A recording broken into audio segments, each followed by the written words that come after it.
Hello, everybody. Welcome to That's Insane with Aja.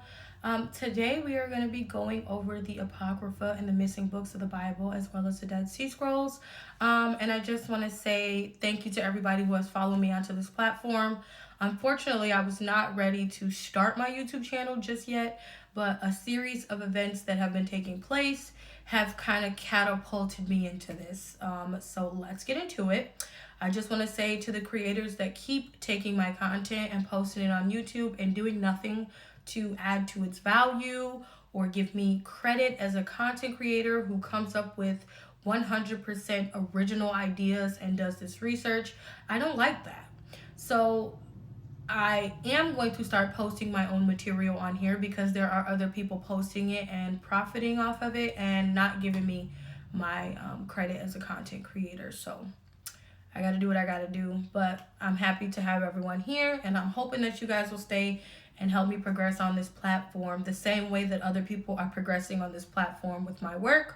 So without further ado, let's get into it. Now, let's be clear. I don't have a problem with people using my content as examples or saying, hey, look what she thinks, this is what I think, comparison. I don't even care if people talk about me, right? What doesn't make sense to me is how you can take someone's content and put it on YouTube, profit from it, and not give the original creator even an ounce of exposure, because 9 times out of 10, they're cropping my name out. They're not saying who I am. So now you have people coming to their page to try to find my content because they like it, and this pushes these people to keep taking my content. So we're going to get off of that.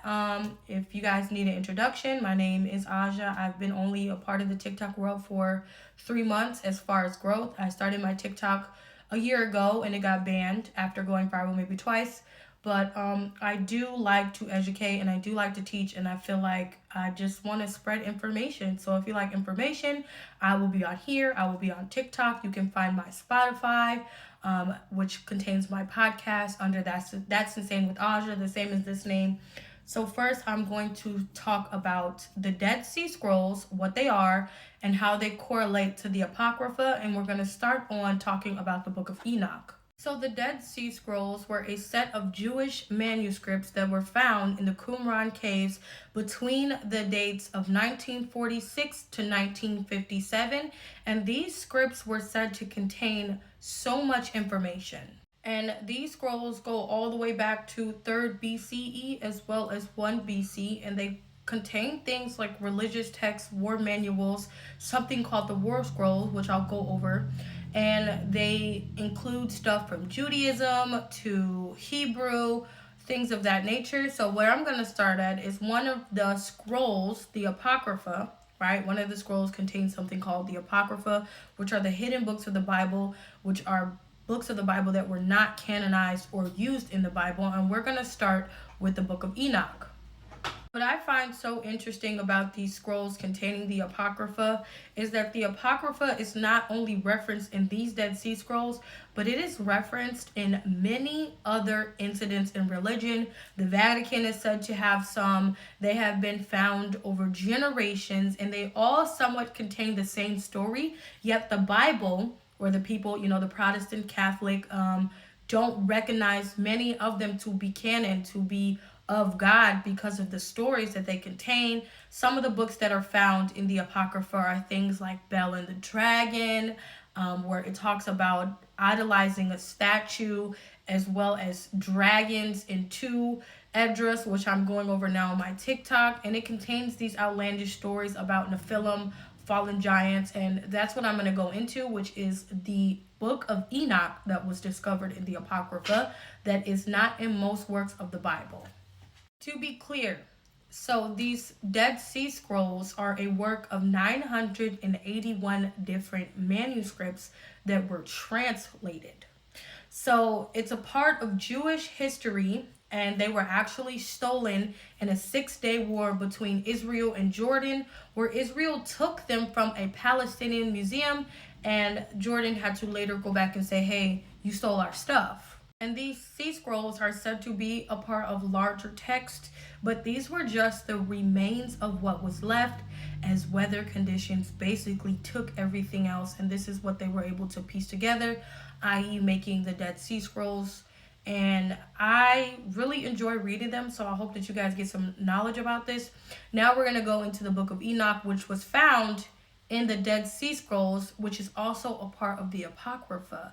So these, even though the Book of Enoch is already in the Apocrypha, right, it's recognized as books that were taken out of the Bible. Here you have these manuscripts that were written in 3 BCE all the way to 1 BC that contain this same Book of Enoch, which is insane in itself. Because in my opinion, not only does it add validity to the actual Book of Enoch, because Enoch is said to be the great grandfather of Noah, not only does it add validity to why these books should be in the Bible, it actually shows that even in different religions and different sets in time and historical events, that multiple things being talked about as one is a possibility, and it should add further credit. So I think that even though some people don't recognize it as canon, the Book of Enoch should be canon based off what it talks about in the time period that it comes from.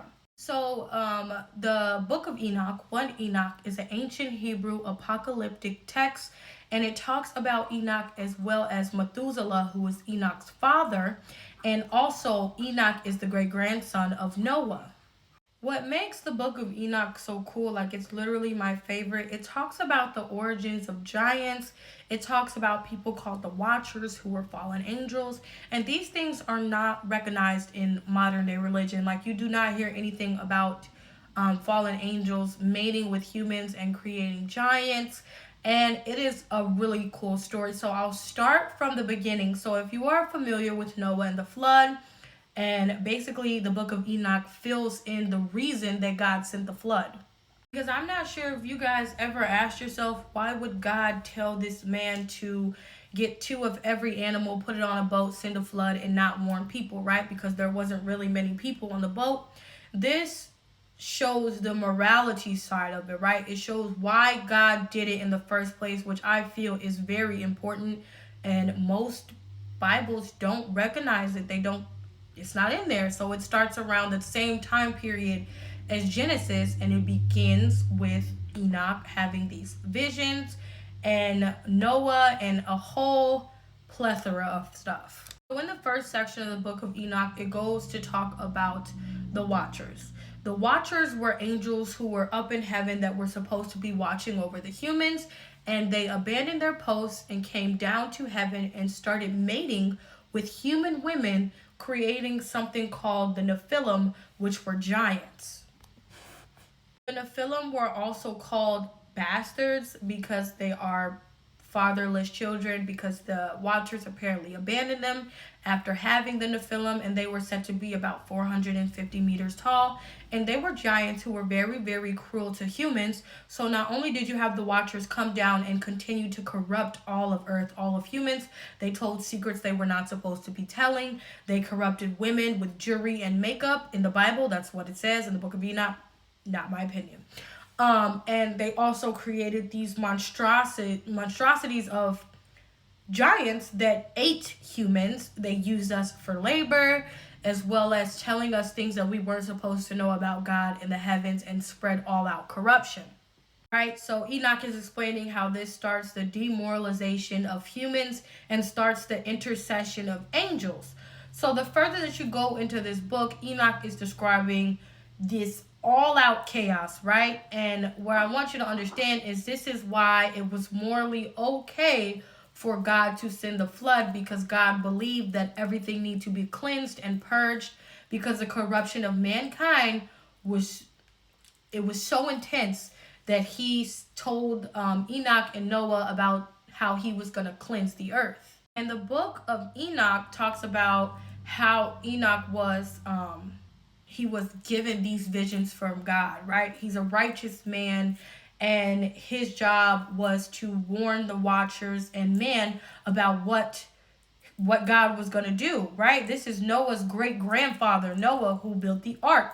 So this is why it is important that the Book of Enoch be told, because if you're someone who thinks further into Christianity and other religions, when they talk about Noah's Ark, you would want to know why God decided to wash everybody away. So these Watchers are led by these leaders named Samiza, and he actually compels the other 199 fallen angels to take human wives to beget us children. So he goes to these angels and says, hey, I need you to go to these human women and have children. So he's corrupt. He's spreading corruption amongst the angels, and then the angels in turn spread corruption around humans. And in the Dead Sea Scrolls, in this Apocrypha, the Book of Enoch, which was found, they actually have all the name of the angels who were corrupt and the ones who weren't. So there are 200 of the Watchers, and I think there are 300 that are said to be demons. The actual ancient text reads, and Samiza, who was their leader, said unto them, I fear ye will not indeed agree to this deed, and I alone shall have to pay the penalty of a great sin. And they all answered him and said, let us all swear on oath and all blind ourselves by mutual impersonations not to be abandon this plan, but to do this thing. So they are saying, okay, well, we're not going to leave our leader, and we're actually going to take part in the mating of human women as Watchers. And all 200 of them said, hey, we're going to descend into the mountains of Jared, and they flew down to the summit of Mount Hermon, and they called it Mount Hermon because they all had sworn and bound themselves by mutual imprecations upon it. So they all said, hey, all 200 of us, if we get persecuted by God, we get persecuted by God, but we are tired of being Watchers, and we will now descend onto earth and cause corruption. So they knew what they were doing. And the next part of the script says, Aziel taught men to take swords and knives and shields and breastplates, and made known to them the metals of the earth and the art of working them, and bracelets and ornaments, and the use of anatomy. Y'all know what anatomy is. And the beautifying of eyelids, and all kinds of costly stones, and all coloring tinctures. So this is saying that he taught mankind about war, right? The tools used in war, and beautifying the eyelids would be makeup, as well as costly stones, which is jewelry. So this angel, this leader, came down here and said, this is how you use a sword. It's kind of like Adam and Eve, right? And Eve didn't know anything until she ate the apple. So he came down here and showed them all these things that man knew nothing about. Man was peaceful. Everything was as God wanted to be, and these angels abandoned their posts and decided to spread awareness of how to use these tools to kill each other. And that's why the war scrolls are actually a part of these Dead Sea Scrolls. And then the next part of this script says, and those aroused much godliness, and they committed fornication. So they started, humans were awake, and the Watchers were awake. And so while the Watchers were fornicating, so were the men of the earth. And it says, and they were led astray and became corrupt in all their ways. Sisma taught enchantments and root cutting, the resolving of enchantments, and taught astrology. So it goes on to say that the other Watchers, these fallen angels, taught astrology. So for Christians and other people to demonize astrology and say that astrology is not of us, it's not what we as humans are supposed to be, and the Book of Enoch solidifies that, how do you not want this to be canonized? How is this not canonized? I'm not saying I agree with it. I'm just saying if you're going to need supporting evidence, it really supports it. It also says that they taught magic. Magic? Enchantments, and how to resolve enchantments. So the Watchers came down here and showed us magic. Right? What is the number one worst holiday for Christians? Halloween. You don't celebrate Halloween. Why? Because it counts as magic, and we don't celebrate things of that nature. So now you have the first book of Enoch showing what they did when they came down. The next books of Enoch shows Enoch trying to resolve this. He's trying to bring this back in. So then comes in Michael, Uriel, Raphael, and Gabriel, who appeal to God's judgment, and the habitants of the world and the fallen angels. So they go to God, they say, hey, this is what's going on. And Uriel is sent to them by God to tell Noah of the coming catalysm and what he needs to do. And the script reads, then said the Most High, the Holy and Great One spoke, and sent Uriel to the son of Lamech, and said to him, go to Noah and tell him the name, hide thyself, and reveal to him the end that is approaching, that the whole earth will be destroyed, and the deluge is about to come upon the whole earth and will destroy all that's on it. And now instruct him that he may escape and his seed may be preserved for all the generations of the world. So there you have it. That is why God and what God said to Noah when things started to get corrupt. He went to Noah and said, hey, get your family, you can take your seed with you, but know that I am about to destroy the earth. Like, I'm coming full force and I need you to understand this. And God goes on to give each one of these people a task to help with the destruction of earth. And he went to Aziel, right, who was in prison. Raphael imprisoned Aziel. That was his job. And he said, the Lord said to Raphael, bind Aziel hand and foot and cast him into the darkness and make an opening in the desert, which is in God's kettle, and cast him therein, and place upon him rough and jagged rocks, and cover him with darkness, and let them abide there forever, and cover his face that he may not see light, and on the day of the great judgment he shall be cast into fire, and heal the earth with the angels have corrupted, and proclaim the healing of the earth, and they may heal the plague, and that all the children of men may not perish through all the secret things, and the watchers have disclosed and taught their son. And the whole earth has been corrupted through the works that were taught by Aziel. To him ascribe all sin. So basically they say God told Raphael to go get him, bind him up, cover his eyes, hand and foot, because he will take the persecution of all the sin that he caused. So he is what people would consider the scapegoat.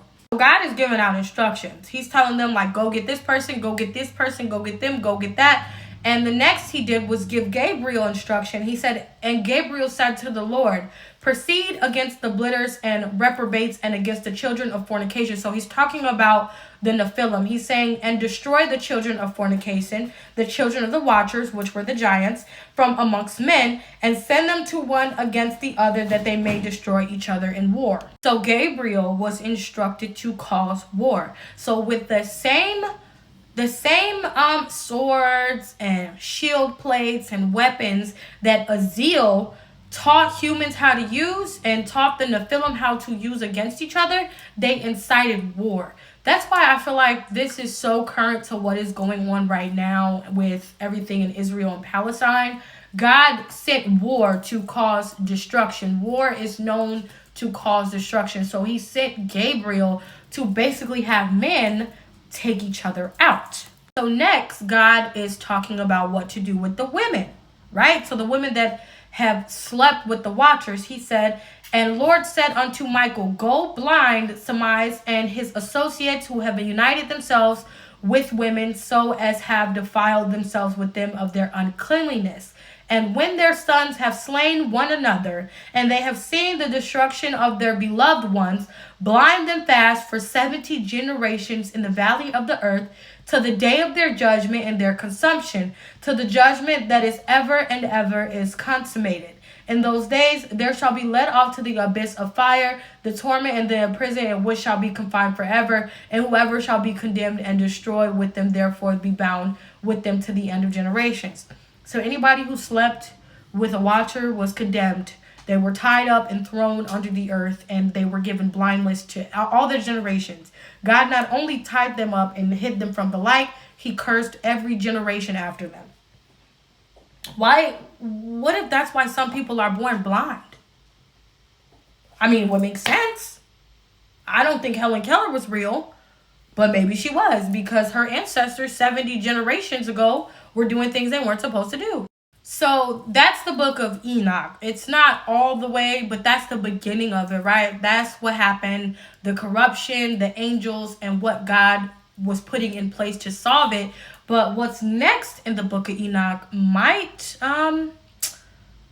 confuse you a little bit, because what's next is the astronomical book, which contains 4 fragmentary editions of the astronomical book. Yeah.